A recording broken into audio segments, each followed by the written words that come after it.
Avant que cette vidéo commence, n'oublie pas de mettre un pouce bleu à cette vidéo et surtout de t'abonner à ma chaîne, ça ferait vraiment super plaisir.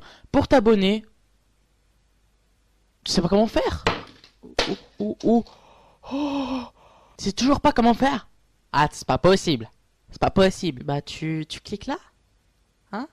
Dépêche-toi. Tu veux que je te tape? Salut tout le monde, c'est iPhone Tuto et aujourd'hui... Oh, je sais pas. Salut tout le monde, c'est iPhone... Merde. Salut tout le monde, c'est iPhone Tuto et aujourd'hui on se retrouve... Bon, je vais bien y arriver un jour. Salut tout le monde, c'est iPhone Tuto et aujourd'hui on se retrouve... Je parle un peu vite là. Pour une nouvelle vidéo, donc la vidéo de la semaine. J'espère en tout cas que le live de la semaine dernière vous aura plu. Même s'il y a eu... Bon, je répète pour la 6e fois. Des problèmes, hein, d'accord, on va pas en parler vite fait, ça m'a bien énervé ça. Donc aujourd'hui dans cette vidéo, je vous propose 5 choses que Apple devrait enlever sur leur iPhone. Donc la première chose que Apple devrait enlever sur leur iPhone, c'est pour moi le truc le plus chiant, mais vraiment le plus chiant du chiant de le chiant. C'est le petit truc là où on peut désactiver ou activer le volume ou le vibreur là ou je sais pas quoi. C'est hyper chiant, hein, surtout que comme moi en plus que je suis étudiant et tout. Il arrive des fois que ça s'enclenche, désenclenche tout seul. Alors c'est hyper chiant hein, parce que j'ai fait que quand ce soit désactivé, bah il n'y ait pas de son et quand ça s'active, forcément il y a du son, il y a du volume. Donc ce qui fait que si on m'envoie un message en plein cours, bon bah voilà super. Hein. Donc c'est vraiment le truc que moi j'aurais vraiment enlevé sur leur iPhone. Le deuxième truc que Apple devrait enlever. C'est surtout, après c'est mon avis personnel, hein, mais tout ce que je dis c'est mon avis personnel. C'est plutôt l'écran là, incurvé. Bon, c'est surtout pour les iPhone 6 parce que 6 Plus et 6S Plus et 6S, parce qu'ils sont un peu, on va dire un peu incurvés, même si c'est pas incurvé, hein, mais l'écran il rentre comme ça. C'est pas c'est beau, c'est design et tout, c'est bon, ça tient bien en main. Par contre, quand tu le fais tomber, bah c'est bon, hein, l'écran il est fichu. Hop là, rachète un écran à 400 boules.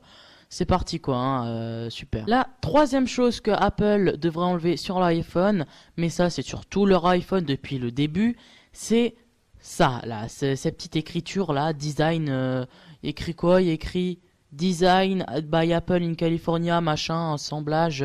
Bon alors franchement, c'est un peu nul hein, de mettre ça sur leur iPhone. Qu'est-ce qu'on s'en fout que ça a été fabriqué en Californie? Qu'est-ce qu'on s'en fout que de le mettre sur l'iPhone quoi?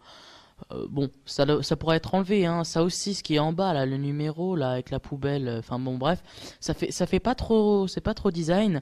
Il aurait pu le mettre sur la boîte ou bien sur un autre truc, mais pas sur le téléphone lui-même. La quatrième chose que Apple devrait enlever, bon, c'est pas vraiment un truc qui me perturbe à ce point-là. C'est l'objectif de l'appareil photo qui ressort. Bon, c'est pas dérangeant à ce point-là, mais je veux dire, quand on n'a pas de coque, enfin bon là ça le fait pas parce que j'ai une table avec des trous, mais je veux dire, ça bouge et puis bon voilà, c'est pas super quoi, mais bon, hein, si ça permet d'avoir des bonnes photos. Hein. Et la cinquième chose, la dernière chose que Apple devrait enlever sur leurs produits. Alors pour la cinquième chose, j'ai dû faire un sacrifice hein, parce que je vais pas mettre les 4 choses que Apple devrait enlever parce que ça fait un peu, con. Donc j'ai rajouté, mais bon, c'est vraiment pas dérangeant. Hein. Donc c'est l'entrée de la carte SIM là. Ça fait un peu con d'avoir ça sur le côté. Bon, je préfère ça que avoir une coque qui s'ouvre parce que ça fait pas super design. Hein. Maintenant depuis toujours, on peut pas enlever la coque, il me semble. Enfin, on peut l'enlever, mais il faut des vis et puis faut des trucs super spéciaux quoi. Ça s'enlève pas comme le S5 par exemple. Maintenant le S6, on peut plus l'enlever. Bref, c'est pas le sujet de la vidéo, mais ça fait, enfin, je sais pas, ça fait un peu bizarre d'avoir ça. Mais comme dit, hein, c'est vraiment un truc. J'étais obligé de le mettre. Hein, si je veux dire, c'est pas vraiment dérangeant, c'est pas un truc, voilà, donc c'est la fin de cette vidéo. J'espère qu'elle vous aura aimé. Bien sûr, tout ce que je suis en train de dire, c'est vraiment mon avis personnel. Je dis pas que tout est pas bien sur l'iPhone. Au contraire, il y a vraiment beaucoup et énormément de qualité.